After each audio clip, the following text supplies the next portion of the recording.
welcome to Exotica. My name is Randy Morgan, and I will be your host for the next hour. Today I have a very special guest with me, somebody I feel privileged to speak with, and I think you also will be privileged to hear as well. In 1963, my guest read a top-secret report called an assessment written by the prestigious think tank, the Brookings Institute, after his watch commander tossed it on his desk. In his words, it literally changed my life, and he has spent the last 40 years learning the truth about the presence of other intelligence on the planet, a truth our governments will never disclose. The disclosure is a process, and Bob Dean, my guest, calls it psychotronic persuasion. Bob, welcome to Exotica. Randy, thank you for the invitation. It's my pleasure. I just kind of gave that real brief intro there so we can touch on past history, and the listeners can, of course, go out onto the Internet and find the multitude of work you've done over the years. There's lots of video and audio and things as well. Maybe anything you want to add to that brief history that I gave? Well, in 1963, Randy, was actually the beginning for me. Interesting to note that the famous Brookings report, the Brookings study, was conducted from about 1958, 59, and it was provided and given to Congress in 1961. And in the famous Brookings study, they determined that if we were to, in the future, encounter advanced extraterrestrial life, should we or should we not release the information to the public, to the masses?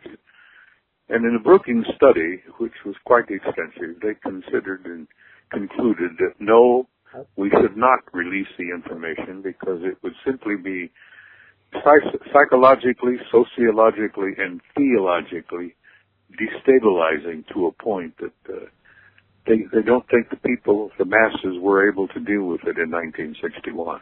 And that was of interest because that piqued my curiosity. And in 1963, I was assigned to Supreme Headquarters, Allied Powers in Europe. I applied for and received what was in those days known as a plum assignment. I was able to take my family to Paris, France, and my kids went to high school in Paris.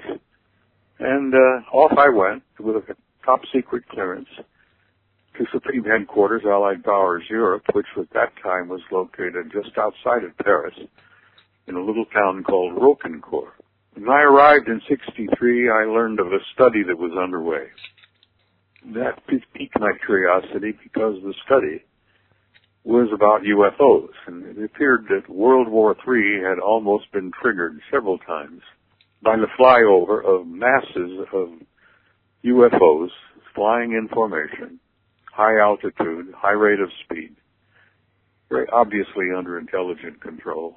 And in those days, Europe was divided. The Iron Curtain was in place, and the Warsaw Pact and the Soviets and the NATO forces to the west were aligned, facing each other across the divided Europe. And in those days, the fingers were poised above the red buttons, and the fingers were on the triggers. And the last damn thing in the world we needed back in those days was an unknown threat from somewhere else. When I arrived in the summer of 63, I learned that the study was underway. And it piqued my curiosity. And I was in shape. I worked in the war room. When I arrived, my top-secret clearance had been upgraded to cosmic top-secret, which was then and still is today the highest level of security classification in NATO. Well, I'm working in the war room in the summer of 1963 when they concluded the study and published the report. And as you said earlier, it was titled An Assessment. It had a subtitle of An Evaluation of a Possible Military Threat to Allied Forces in Europe. It had a cosmic top-secret clearance level on it. And I learned that a copy had been placed in the vault in the war room. And in those days, we had kind of a walk-in safe. And I'm working one morning about 2 in the morning on a shift, and I was kind of bored. And coffee was too dark to drink, and the newspapers, we'd read all the magazines and newspapers. Yeah. And you're familiar, I'm sure, with the old military adage that military life is 99% boredom and 1% sheer terror. Yes. Well, that was the case there. And as I'm bored, the controller, an Air Force full colonel, walked into the vault, pulled this damn thing out, threw it on my desk, and said, "Here, Read that. That'll wake you up. And Randy, that was the beginning for me. I've been on a journey ever since, and I've never quite been the same. And as I said to you earlier, I hate the term UFOs because it really doesn't apply. It isn't appropriate. We've known for over 60 years what they are. Some of them are ours and some of them are theirs. But having read the report, and I read it every chance I got when I worked in the war room on shift, my life changed completely, Randy, and I've been devoting the rest of my life to determine the reality of what I call the overwhelming extraterrestrial presence on planet Earth. I've been traveling and speaking about that ever since. Yeah, and you've appeared at numerous conferences over the years. Let me ask you a question, Bob. Is the fear being voiced in the Brookings report, which is obviously a very old piece of history, that the people can't handle the truth, or is this the end of, let's say, the shadow government's grip of power on people? Well, you're very perceptive. You hit on a very important issue there. The determination of the Brookings study was that society was not generally prepared for the impact of this. Because, Randy, the analogy I use, it would be like opening what I call Pandora's box. And I think you're familiar with the old Greek story about Pandora. Absolutely, box, yeah. Filled with treasure and terror. And being a young girl, she couldn't resist, and she opened it, and boom, everything flew out, and nothing's ever been the same since. Well, the issue of the extraterrestrial presence, Randy, the ramifications of it, the implications of it, are literally overwhelming. And frankly, over the years, I've come to almost the same conclusion, that the masses are not really prepared for this, because it will turn traditional religion upside down. It will shock the hell out of people to realize that all the history that they've been told is not true. And society in general, all of our establishments, organizations, and, the stock market and everything else, everything will change, Randy, when this comes out. Because it isn't simply that we are being visited by advanced intelligence from other places. The story itself is that the human race has been what I call an intimate interrelationship with advanced extraterrestrial intelligence from the very beginning of human history. And one of the basic things that is shocking is that the human race itself is a hybrid race, Randy. We literally have been genetically manipulated and engineered by advanced intelligence into the species that we are. Yes, and I've had guests on this show that have presented genetic evidence, historical evidence to that point as well. Well, the shocking thing that really, that continues the cover-up is that genetic manipulation is still underway. Mm-hmm. And, we're not being visited, Randy. These guys are not visitors. They don't drop in, like tourists. They've been with us from the beginning of our history, and they had a hand in genetically manipulating what we are as a species. But that manipulation is still underway. One of the things I stress continually when I talk to people is the human race is in what I call a transition. It's more than just that. It's what I call a transformation into literally a new species. And we're undergoing that, and it's very painful. The human species, Randy, is literally being forced to come out of centuries and centuries of adolescence. And we're being forced to grow up. And we're being forced to face the reality we're not alone, we've never been alone. And that in itself is disruptive as hell. But I'm hopeful and I'm confident, and all of the things I've learned over the years have told me that, it's not something to fear. The tribulations of the transition of going through adolescence into adulthood is pretty damn painful. But, my God, most people, I think, can look back at their own, adolescence and realize that growing up is not a fun game at all. it's a very difficult and troubling transition. And the whole species, Randy, is right in the middle of that right now.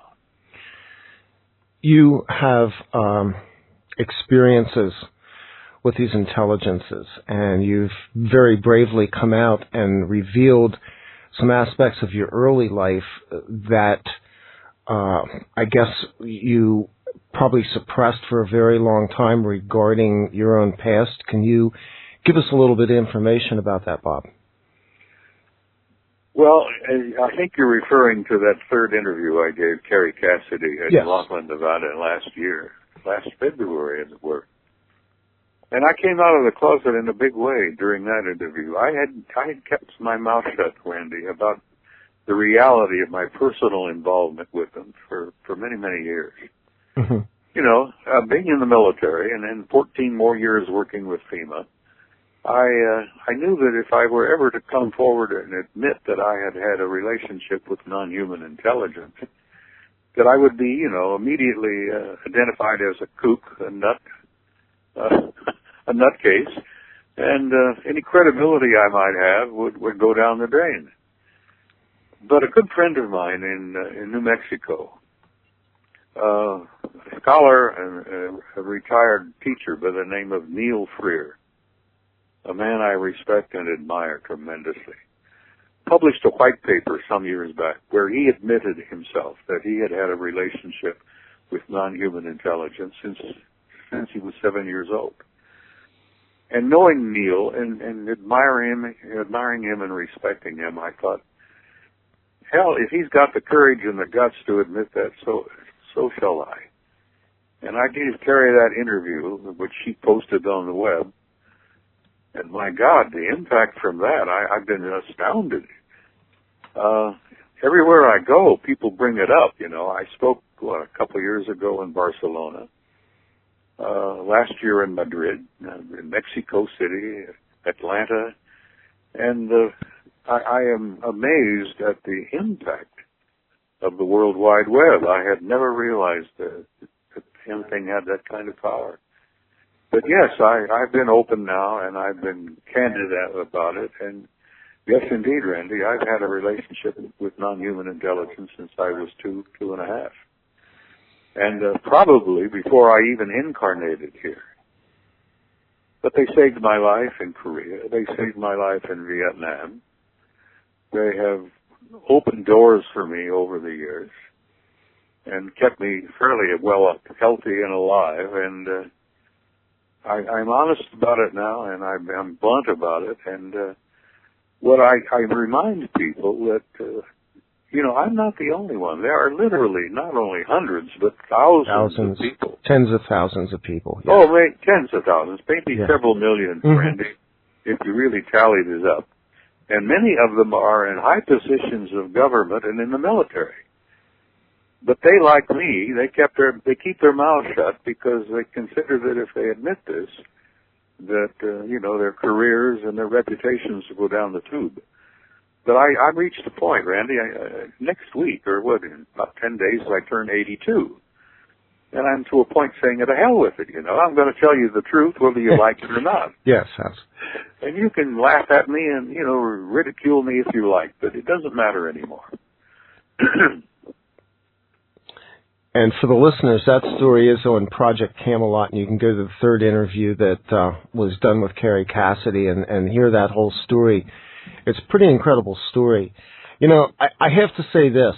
I think those of us who have experienced over the years understand very well that this is a mystery. One of the questions I have for you, being that you do have an ongoing relationship, is how do we reconcile and you go to conferences all the time, so you see the spectrum of what people were talking about at conferences. Can you reconcile the abduction scenarios that occur on a regular basis with the idea of, I guess, what we would call the positive alien intelligence? Well, my boy, you've asked a hell of a question there. How many hours do we have here? Just give me your blunt. Well, I'm going to a conference tomorrow. I'm going over and signing in and there's a world conference, the 20th anniversary UFO World Conference, that's being conducted here in Phoenix. I'm signing in tomorrow. It actually starts on Wednesday. And there's a full bevy of speakers over there, some of the top people in the field. And we share ideas, and one of my closest friends, a gentleman by the name of Jim Mars. I don't know if you ever met Jim or not. I've never met him, but I know very much who he is, yes. He's one of the top journalists in our country, and he's brilliant. And he's written some very fascinating things about the subject. And I'm looking forward to seeing him again. But it's hard to describe what has happened in my life over the years. I was raised a Christian. I came from a Midwestern family in Indiana, and my grandma used to run my little butt off to Sunday school regularly to make sure I got some basic, information about Christianity. But over the years, Randy, in my education at Indiana University and in all the years since, I've studied every religion on the planet. And I'm not what you would call a religious person, but I like to think of myself as a deeply spiritual person. Yes, important because distinction. The reality of this reality of our, extraterrestrial friends here, I call them extended family, cousins, is a spiritual matter. It's not the reality of them being here and having been here for centuries, actually a millennia. The whole issue is the spiritual component of the human species. As Teilhard de Chardin said years and years ago, we're not physical beings having spiritual experiences. We're primarily spiritual beings having a physical experience. And after I went through a series of post-hypnotic past life regressions a number of years ago, I became aware of the reality of my having lived many, many lives. And that reality, that memory, that experiences that we've undergone in previous existences are still in there. And I'm not talking about the brain and the body. I'm talking about the mind and the soul. As you know, the brain is to the body what the mind is to the soul. And the soul is who we really are, Randy. Absolutely. That's the issue, and that's the primary thing I try to stress when I speak to people. And what's very gratifying to me is I touch a spark, which is very positive, and people respond positively to what I've had to say. And that's the only reason that's given me hope to get out of bed and put on my clothes and go out and continue to do what I'm doing.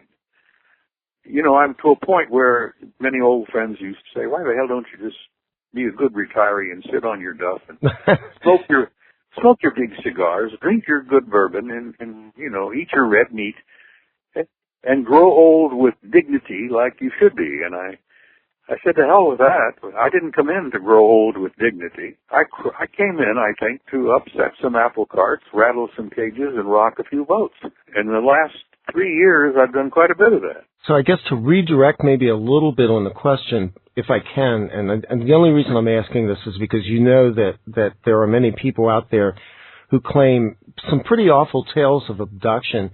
Are there negative elements of this extraterrestrial intelligence as well as positive? Well, there are negative things based upon human perception. Okay. Let me try to clarify something here. One of the first things I've learned in my relationship with them is that this planet we're living on, this absolutely beautiful, gorgeous little planet, is considered to be probably the richest and the ripest zoological garden in this quadrant of the galaxy. Now they care about this planet. They respect it. They respect the life. And when I tell you that the planet is a zoological garden filled with almost an infinite variety of flora and fauna, I refer to the people to the reality that they are part of the fauna. And people say, are you telling me we live in a zoo? And I'm saying, yes, that's exactly what I'm telling you. You live in one of the finest zoological gardens in the galaxy. And the custodians of that garden test, evaluate, weigh, sift, observe human beings continually. Because, as I said, we're developing, we're growing. And in that evaluation, in that testing process, which, custodians do at the neighborhood zoo in the city of Phoenix. Mm-hmm. We have a beautiful zoo here, which is filled with a variety of flora and fauna. And the custodians of the zoo continually test, evaluate the occupants of the zoo. Well, it's kind of hard to accept for some people, but that's exactly what's been going on. And over the years, human abductions have been going on. And in some cases, they're very painful. Some cases, depending on your level of awareness, they can be traumatic as hell. Now, I have never been abducted, as you would understand the term, but I have had contact continually over my life. I've been taken aboard the ships. Randy, I was even taken to what I was given to understand was one of their home worlds here some years back. Mm-hmm. I may have touched upon that in my interview with Terry. But human beings here must understand and try to understand that the fear and the trauma involved when they're consciously aware of their abduction can be very traumatic. And I have sympathy with those people who've experienced that. But I learned that when we put them under hypnotic regression, that we can alleviate the trauma to some great degree. Mm-hmm. And they realized that maybe it wasn't as traumatic and fearful as they imagined it to be, that it was simply a test, an evaluation. They take blood, they take semen, they take eggs from people. And that's exactly what custodians do over here at the Phoenix Zoo. And so people say, are you telling me I'm an animal? And I have to try to admit to you, yes, my boy, you are an animal. Human beings are animals, whether you like it or not. Yeah, and we demonstrate that with our behavior all the time, don't we? Oh, listen. With our wars and our hostilities.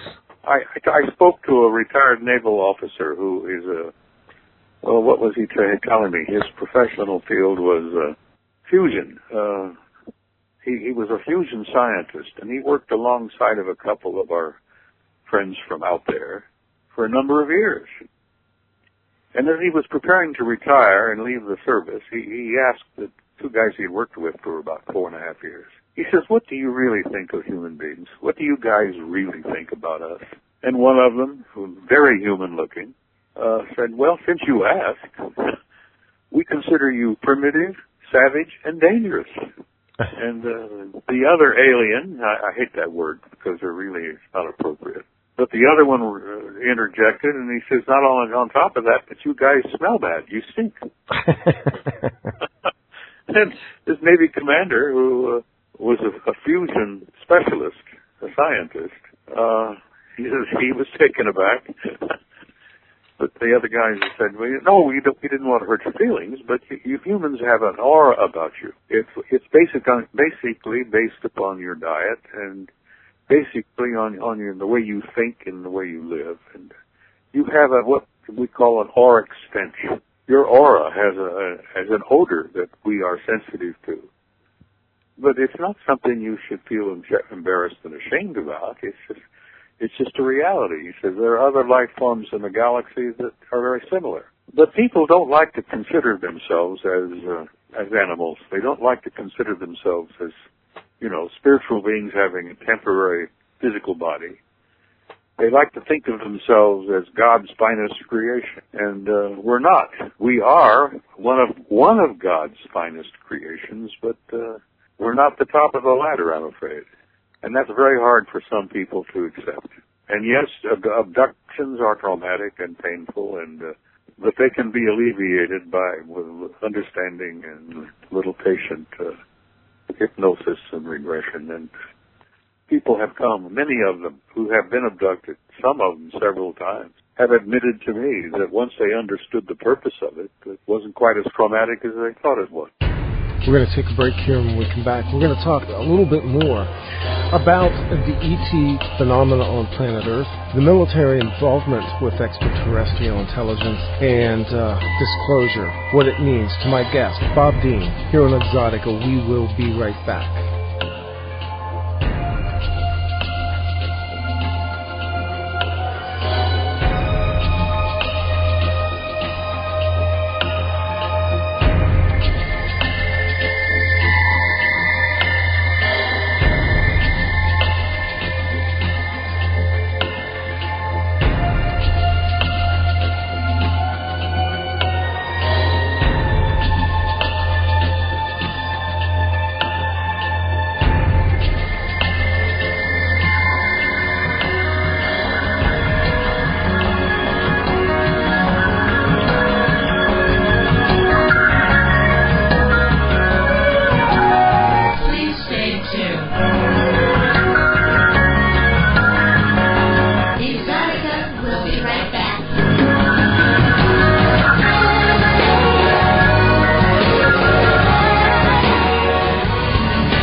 Thank you for listening to the podcast edition of Exotica. You can visit us on the web at exotica-radio.com. That's exotica-radio.com. We invite you to visit the site where you will find blogs and other materials related to the topics discussed on Exotica. And if you have an interesting story to tell, or if you would like to be a guest on Exotica, you can contact us from the same website, exotica-radio.com. Please continue enjoying this presentation of Exotica.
Welcome back to Exotica. My name is Randy Moggins with my guest, Commander Sergeant Major Robert Dean, retired U.S. Army, and we're talking about the, Bob, do we even have terms for this? Can we redefine the language of what we call the ETs, the UFOs, the intelligences that are in contact with humanity and have been for millennia? Let's just be honest. Randy, it's not merely that we're having a relationship with advanced intelligence from other planets. Years and years ago, that was one of the first things we discovered, that yes, we have a relationship with intelligent life forms from other planets. Then we learned that not only are they from other planets, but some of them are from other star systems.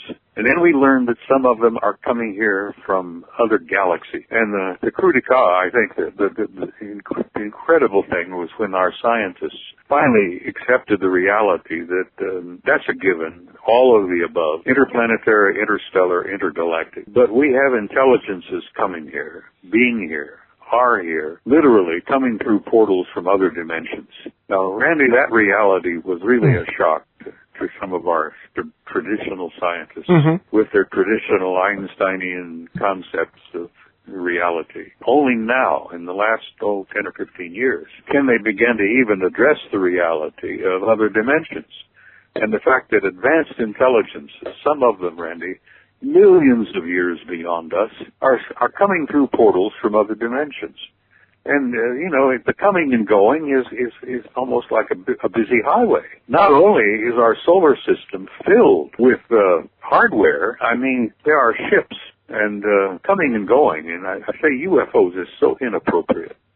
When I speak publicly, I used to present a slideshow. And I would show pictures taken by Apollo 13 on their way to the moon, where the heavy traffic in our solar system is so heavy that they took pictures out of their windows of that little capsule that they were in on the way to the moon, and some of the things that they photographed, Randy, were at least 5 miles long. And people ignore the testimony as well of people like Dr. Edgar Mitchell, who has really come forward, much like yourself, in a very public way and talked about this very subject. I admire Ed. I've known him for some years. Got to know him. We spoke at a number of conferences together. He's a wonderful and fine gentleman.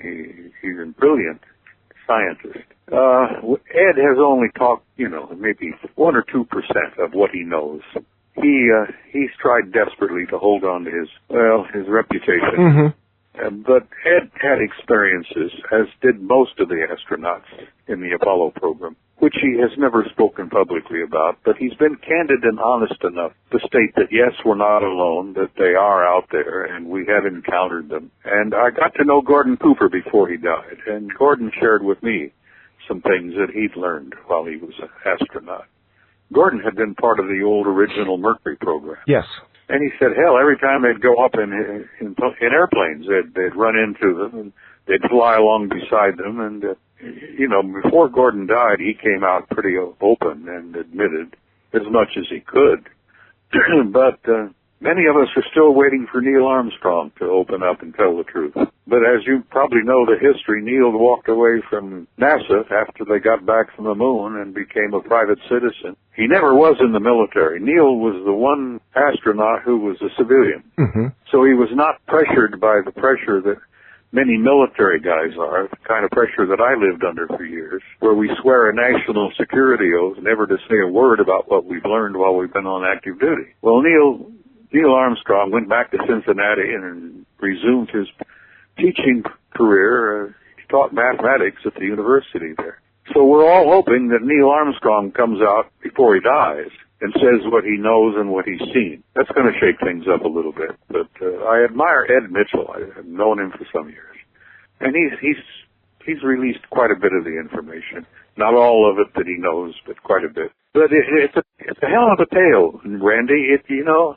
Where do you, once you open that box, as I say, you can't close it again. They can't even begin to admit to you that we ourselves, in our private advanced science, as Ben Rich said when he retired from the Skunk Works in 1995, he said, we have science that's 100 years beyond mainstream establishment scientific understanding. He said, if you've seen it on Star Trek, we've got it. Yes.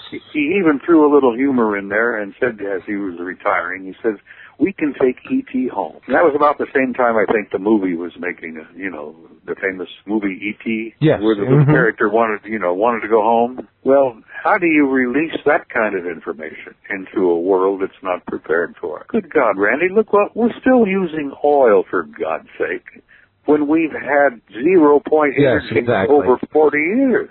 I mean, we have had anti-gravity for over 40 years. And I realized from the people I've met and the lessons I've learned and the material that I've learned is that we have anti-gravity and we have 0-point energy. Now, that is so frustrating to people like me, so aggravating to people like me, that, being a retired command sergeant major, I was never famous for having a lot of patience. And in my older years, Randy, I've reached a point where, to hell with it, I'm going to say what I've seen, what I've learned, and what I've concluded, whether you like it or not. And I hope people wake up and pay attention and hopefully demand some truth from their government. You raised an interesting question, Bob. You said, how do we tell people about this? And you also mentioned Gene Roddenberry and Star Trek and the things that we see in what is called fiction in our culture, the motion pictures that are released. And there's a plethora of entertainment shows on television and movies now that seem to be pointing in a direction that I find very interesting. You have a term for this that I thought was fascinating. You called it psychotronic persuasion. Is this where we're at? Is this how disclosure actually comes out, bearing in mind that this, at least exterior government that we see, it does not have plans to ever release the truth or the documents behind what they actually already know? What is the psychotronic persuasion you talk about? Well, there's a good friend of mine by the name of Richard Dolan. I don't know whether you know who, yes.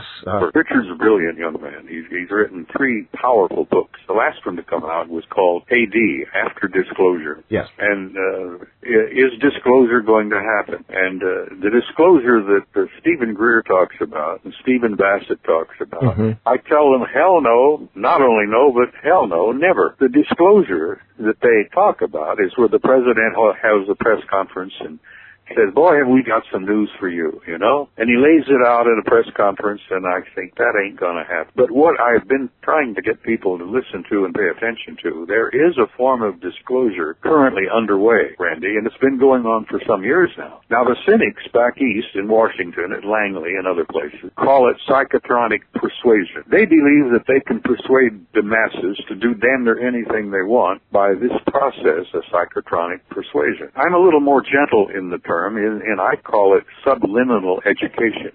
But it's the same thing. There has been a form of disclosure going on for a number of years to get people at a subliminal level to look at the reality and consider that, my God, the future is infinite. Scientific possibilities are infinite. The human species is an infinite creature, and there is a form of, education going on that I think is slowly, but it's too slow for me. I'm impatient, I want people to wake up, damn it, and stop dreaming and playing their silly games and realize that they're living on a planet, in a world, in a universe that is infinite in all of its possibilities. And the time will come, but I won't live. And Randy, I don't know how old you are, but maybe you will live to see it. But the educational program is underway.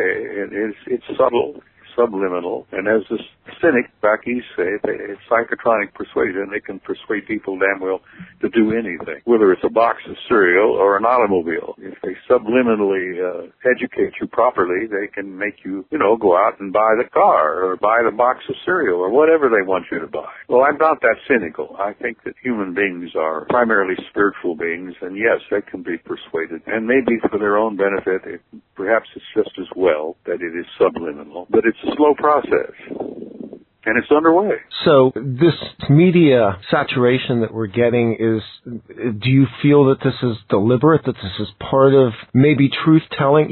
I've always said that truth asserts itself. We can't deny it. We're basically living in a world which is self-contained, but at the same time, we see truth begin to seep through. And my vision is that we're in this thing I call the shift. I know a lot of people talk about this, where human consciousness itself is being elevated to a point where not only can we accept the truth, but we're going to have to deal with what's happening on this planet. Well, my old friend from Galilee 2,000 years ago said it very clearly that the truth will out, that you can only lie to the people so long, and you've got to reach a point where they finally wake up and they start looking at the world and looking around and asking the questions. And I see that happening, Randy. I see that taking place at these conferences. Some of the things that we share at these conferences, 20 years ago when I first started to speak publicly about this, if some of these things were to come out, it would scare the pants off of people. But I look around and I look at these young faces, and my God, I look into their eyes and I think, this is a new species. This is a new race. And I'm gratified. I'm so excited about some of the new young people that I see, Randy. And as cynical as I've often been over my years, it's gratifying for me to realize that there is hope, that we're all going to make it. We're going to make this transition, and I feel very good about it. I think back to the generation that you came from, a generation that is my father's generation, who grew up in the films like Buck Rogers. I grew up 60s and the 70s with TV programs that really touched on the themes that we're talking about now lightly, and the 70s and 80s brought us, Mr. Spielberg's movies. We've been in a gradual revelation of this for over probably almost a century now, from my estimation, and yet it is a story that's thousands of years old, if not millions of years old.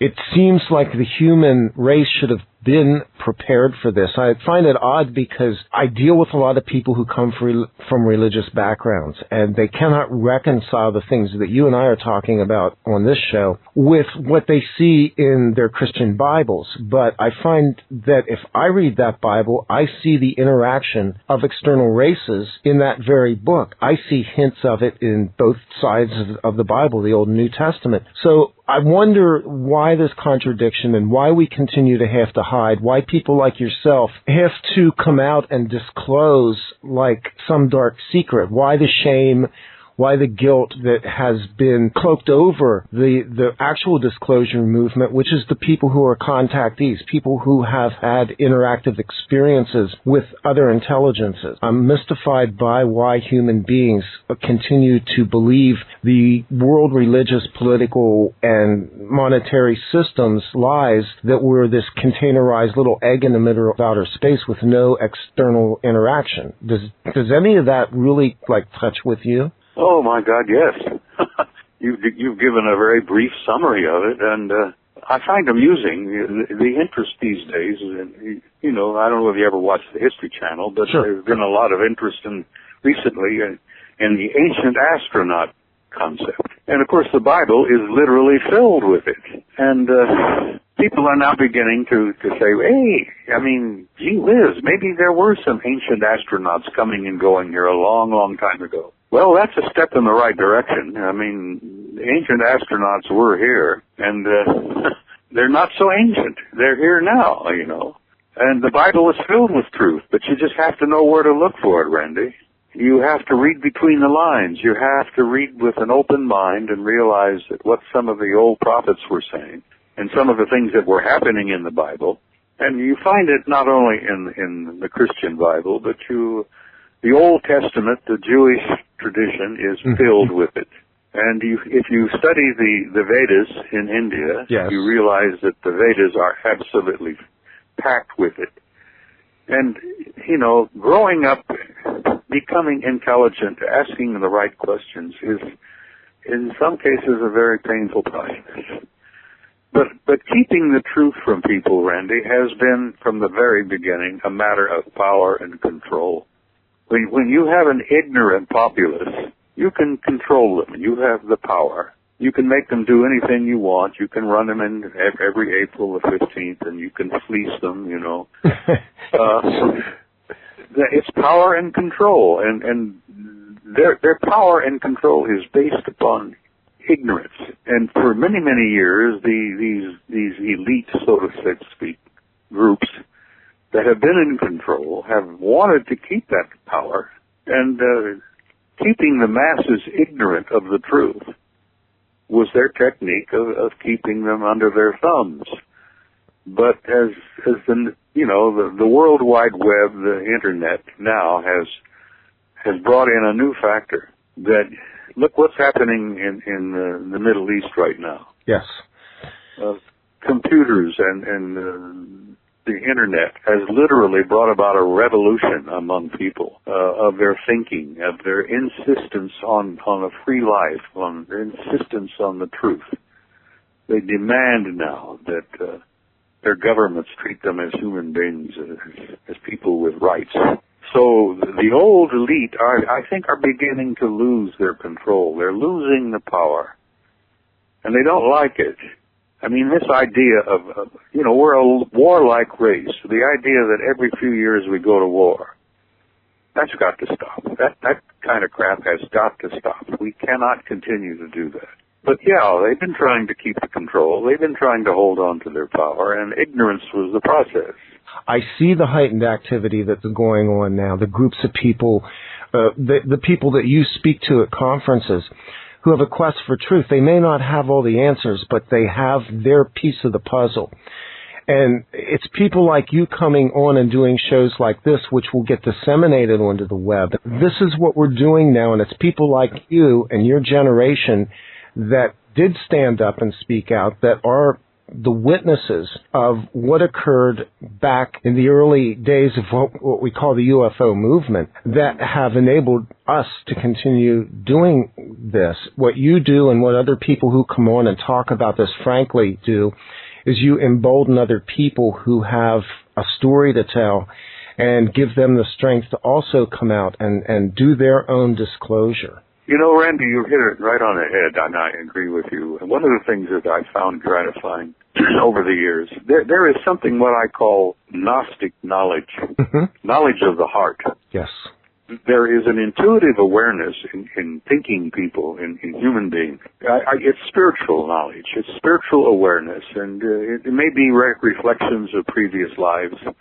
But there is a spark in a human being. There is that soul, that spark that Tolstoy said burns brightly, that they have an inner spiritual awareness. And I talk to people, and there's a gleam and there's a spark of recognition of some of the things I've been saying, like they've known it all along. That it's not that I'm telling them things they haven't ever thought about or known before, but things that they knew in their heart, and I'm telling them what I've seen, what I learned, what I experienced, and they come up and give me a big hug because they have a deep spiritual inner awareness of the truth. And that is the thing that I think is going to help us succeed as a human species to make this transition we're undergoing right now. You obviously have had a lot of connections inside of the military over the years. You've had access.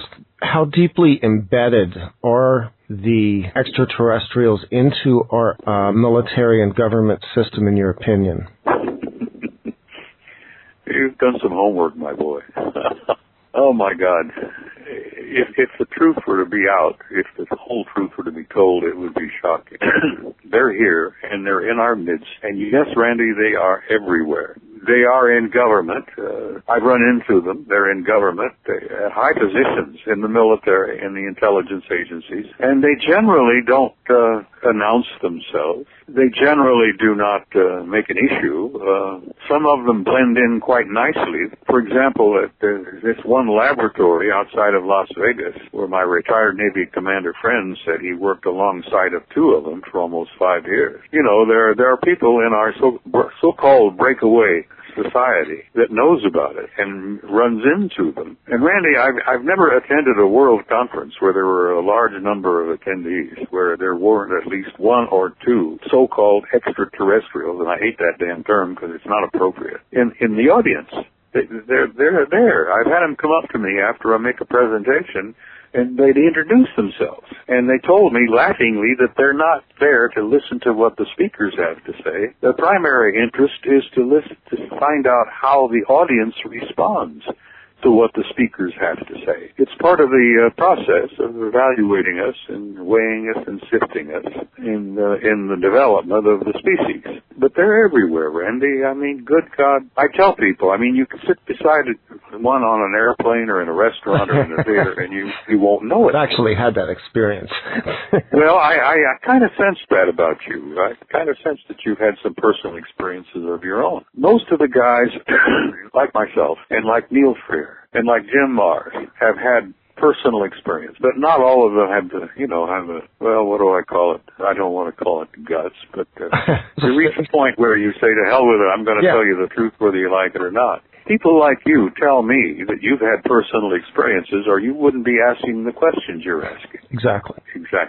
And you sense it. You know it because something inside of you tells you this is the truth. Oh my, yes. How do I describe that? I'm not even sure I can. It's intuitive. It's an intuitive inner gut feeling. One of my great heroes is a guy by the name of Ingo Swann. Mm-hmm. One of the original remote viewers. He really is one of the damnedest best psychics alive on this planet. And Ingo helped put together the Army remote viewing program some years ago with a bunch of guys from a couple of universities. Ingo said that over the years he's developed this gut awareness. He said he can walk into a room filled with people, and he can tell you in a minute whether there's an extraterrestrial present or not. And he says it's an inner gut response. He can read them just like they're reading him. Exactly. And I've developed that ability myself. some years ago, I don't know whether you know the story or not, I told it a time or two, but I gave a presentation at the Bay Area Conference in San Jose, and it was one of my better presentations, and I said at the end of it, I says, I'm out of here, I'm finished, I'm through, I'm not going to do this anymore. Yes, I've heard about that. And Randy, I was fed up with the rock throwing, the mudslinging, and all that crap that was going on, so-called within the UFO community itself. Mm-hmm. And I got fed up. I says, I paid my dues. I don't need this, and I'm out of here. And I came back to Phoenix, and I literally became a recluse for 5 years.